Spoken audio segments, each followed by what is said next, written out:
understand that, here's Christ saying to them, they don't need to go away. Come on, guys. You know what you have the power to do if you have faith.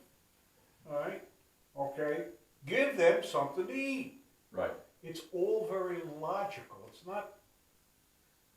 But what happens is, and again, I'll tell you over and over again, anytime you point one finger at somebody, you got three fingers pointing back at you. The disciples were doing the very same thing we do today. I do today. Yep. Is I sit there and when God says, "Hey Marty, you need to go to Kenya, or you need to go do this, or you need to go do this," in my mind I'm saying, "Well, do I have the funds to do this?" And I'm sitting there and I'm looking at what we have, but I'm not giving it to God. See, God says, "Hey, the angel told Mary, nothing is impossible with God."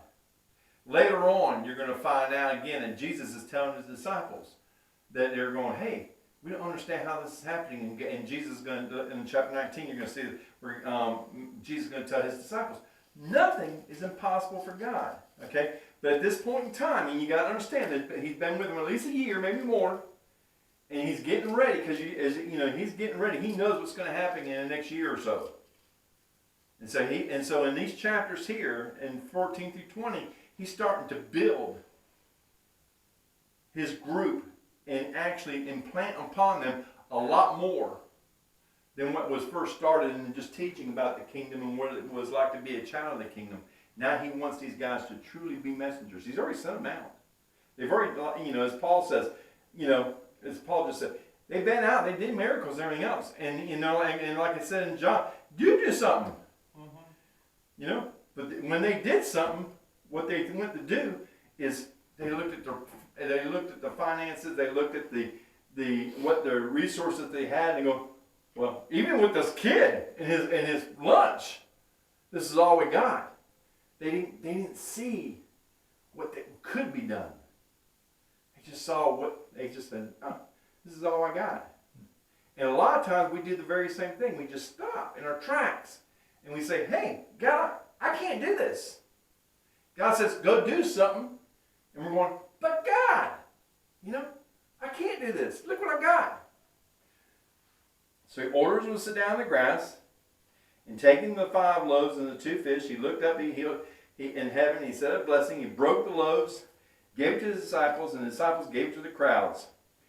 When they all had ate and were satisfied, and we're not saying these people were still hungry.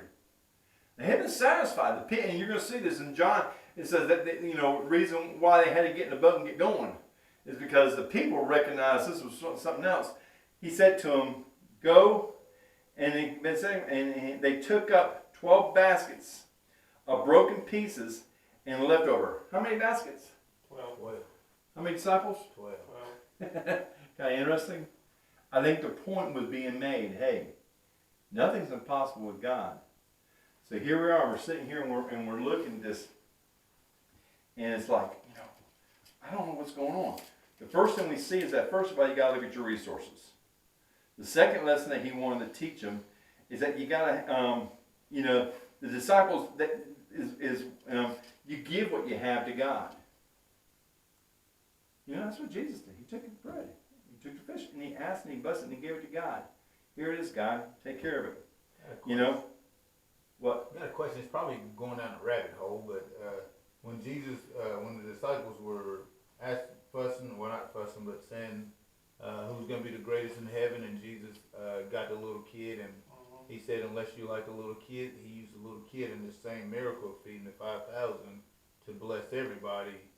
And I wonder if they thought about that. Oh, I'm sure they did, but because that's what I appreciate you saying, because that's the exact thing.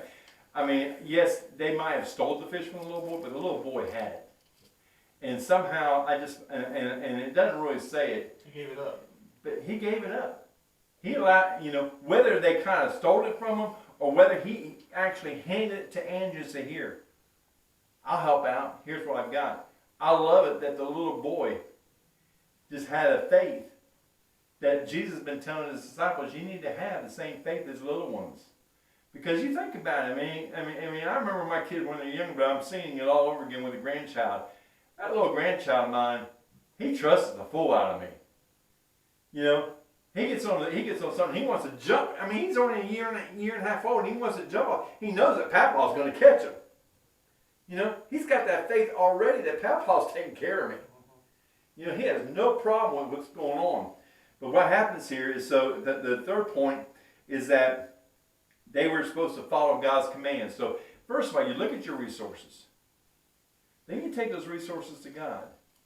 Then you follow through with the command. What was the command? We've already said it before. I love you, brother. What Paul said? What did you say, Paul? Feed them. Feed them. You know, so go feed them. He said, here, take the food, put them in small groups. He wanted to make sure that those people were sitting in small groups so that the disciples would go back and forth, back and forth, back and forth, and see how God was providing. They wouldn't get lost. They wouldn't, you know, it wouldn't be like, well, maybe only 1,000 got fed because they were just all in such a big group and we really couldn't keep up with who got food or not. He had them break them out into smaller groups so that the disciples knew that that food was going out there. And not only the disciples knew, but as it says in John, that the people saw this as a sign. And then the fourth thing, he says, okay, now when you go out and you follow these things through, God's going to take care of things. What do? You don't just throw away the leftovers. You pick it back up. And it's interesting to note there was 12 baskets, one for each disciple, to sit there and pick up the food and to realize. Can you imagine what that little lad went back home to his mom? Said, Mom, that lunch you gave me? It fed everybody. Man, you know, I just saw, and Mom may have been there. Dad may have been there. You know, Oh, they would have fought Peter and them trying to take that food from him. they may have. That's the They part might that have told him to really- go up there and give him his food. Yeah. But still, it was kind of neat. And the thing is they sit there and they pick up this thing and there was 5,000 men besides the women and children. Now, before we go there, what else does it say in John? It said at the end that they were trying to, Jesus knew that they intended to make him king by force. Right. So the verse 22 in Matthew says this: immediately he made his disciples to get into a boat and go before him to the other side while he dismissed the crowds. And after he dismissed the crowds, he went up on a mountain by himself to pray.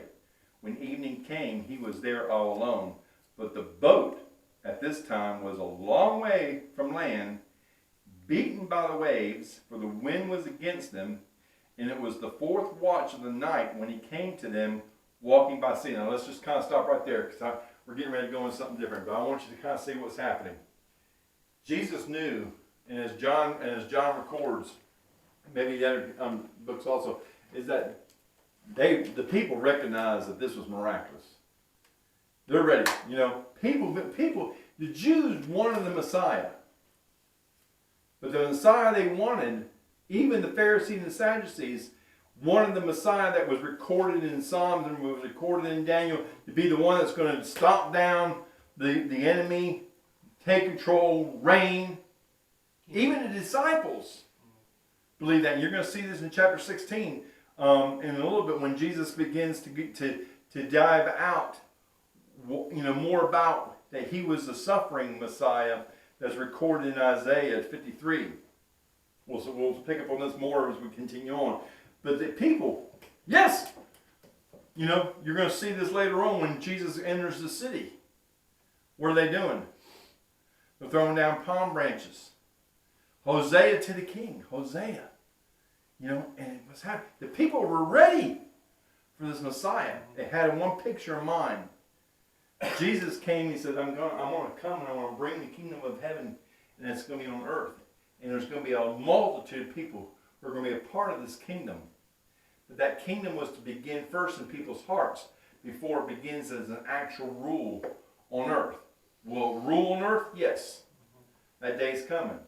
But Jesus' kingdom started not as in just Jerusalem. It began in people's hearts. And as we talked about last week, it has expounded to just more than Jerusalem. It now has expanded. And you just think about all the people all around the world that worship God. And there's still people who have not heard yet. But think about all the people that today, with all the satellites and everything else, and the modern media that we have, the message of Jesus Christ has gone out across the whole world. So what happens is he gets them in a boat, and he sends them. And do you think Jesus knew there was going to be a storm? Yep. Now, that's a key piece there. Everybody, sometimes we kind of think that, hey, I mean, even the disciples had to be excited. The people were excited that they got fed. The people recognized that this was a miraculous sign. The disciples, and so he sends them off because he doesn't want his disciples to get caught up in what the people were trying to do. So he sends the disciples off, but he sends the disciples off into a storm. Just to take their mind off of the I don't miracle. know if he knew. Yeah. So I only say that because like his example is not. You're supposed to be the perfect human. We're not supposed to know what's really going to come up. We're supposed to trust God in that moment Right. and continuously. But you don't think Jesus knew? No, I don't think so. I think he was told by God certain things that would come to pass, but I think in his general walk on day to day, he was supposed to show us how to walk in faith at that time, not necessarily live a life where he knew everything that was going to happen. I understand where you're coming from. I really do. I think my opinion, I think he knew, and I think because the disciples were all hyped from feeding 5,000 people off of that, he didn't want them to, like you was about to say, I guess, have their mind wrapped around that the whole time. And if they had their mind on a storm, then when he walked out there, it'll focus back on him teaching them something. I'll tell you this, Josh, and this is where I think he did know. And I base this more on Philippians chapter 2, where Paul writes and he says, God did not come on earth and stay God, even though he was God, but humbled himself, okay? I think Jesus knew, going back, you read in John, was it Philip tells Nathan, hey, we found him, not Nathan, is it Nathan? Bartholomew. Yeah. And Nathan says, can anything good come from Nazareth? And then, when he shows up, Nathan shows up, and he says, I saw you at the tree. And he goes, you must be the Son of God. Jesus, I think, knew. Now what happens is the knowledge of God, like what Paul writes in Philippians, is that while he knows, he doesn't use his knowledge of God to always manipulate or to demonstrate itself. He came as a suffering servant. He came in humility and humbleness. But yes, I do believe he sent them into a storm, and you're going to see here in a minute why. Because their explanation of what happens at the end of the storm is totally different than the first time they encountered a storm. So keep that thought in mind. Hang on, but I'll ask Josh to think of this. He may not have known that storm was coming, but he knew what his God was capable of. And that may be true too. Yeah, He that was was just the whole what thing. he Cause like at least, I'm not saying that he couldn't have known, but just like for the fact that Jesus doesn't know when the end of days is, because not all the knowledge of the Father is given to the Son. I don't think he necessarily lived in a state of I know that everything is going to happen, but there. And I can live with that. But there were certain times, or with everything that he did, the Holy Spirit who did know and is supposed to be the guide and who came on him to do this stuff or to give him the wisdom and knowledge when he needed to do stuff and when he needed to know, he knew what he needed to do. So like when they're like, go send them away, we can't feed them. The Holy Spirit was like, you got this, tell him to feed it because he's going to do it. Well, then how do we do that? Go see. And he was in that constant walk. I'm not going to argue on this point, because I understand where you're coming from, and I can go either way on this thing, okay? The bottom line is, he sends them off because he doesn't want them to get caught up with the crowds trying to make him king too soon, okay? Mm-hmm. He sends them off, and what happens is he goes up, and he's taking time again, okay? We already saw at the beginning of this before, that when he hears about John, he takes time. Jesus is always taking time to spend alone with God for whatever reason. Maybe God's telling him at that time, "Hey, I'm not going to go into things that we don't really fully understand. So I'm not going to. Like I said, it doesn't say that he knew the storm was there. So I'm not going to argue on that point. I choose not to do that kind of stuff because it's not. That's not the key point. The key point is what he's getting ready to do here in the midst of the storm. But I think it's kind of interesting. The key point I wanted to try to bring across is that in our lives, every time God does something really great in our lives, we're going, oh wow, and we almost can get into the sense of like being a believer is always going to be hunky dory. But just like and the first thing that came to my mind as I was reading about this was Elijah. Elijah, was sitting in front of all these Baal worshipers. And he says, hey, look, you talk to your Baal God, and if he can bring this fire down and everything else, then Baal must be God.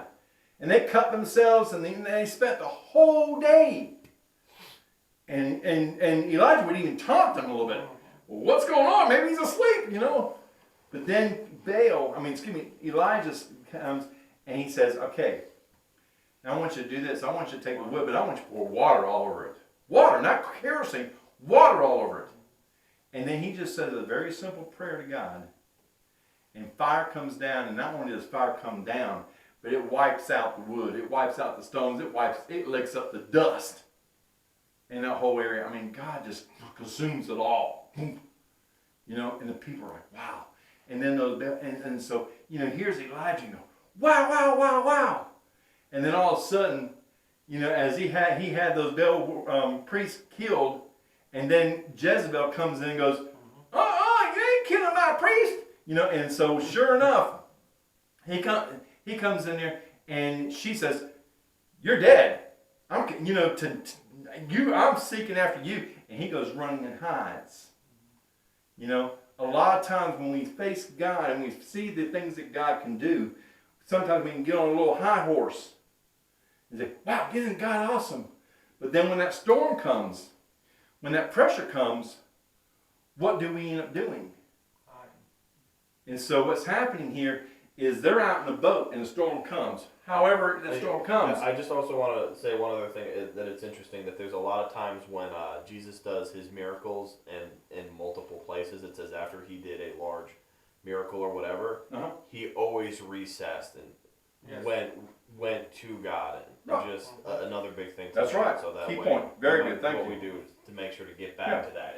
And almost every single time he does it as well, he sends the disciples away and does it himself. There's only like once or twice where he says, all right, come with me. And I think it's with the transfiguration and like the night before. You kind of confusing me a little bit with some of this right here, but I mean, we should just leave it there. I mean, because you taking it that way when it should be that way. I mean, he know everything. He's part of God.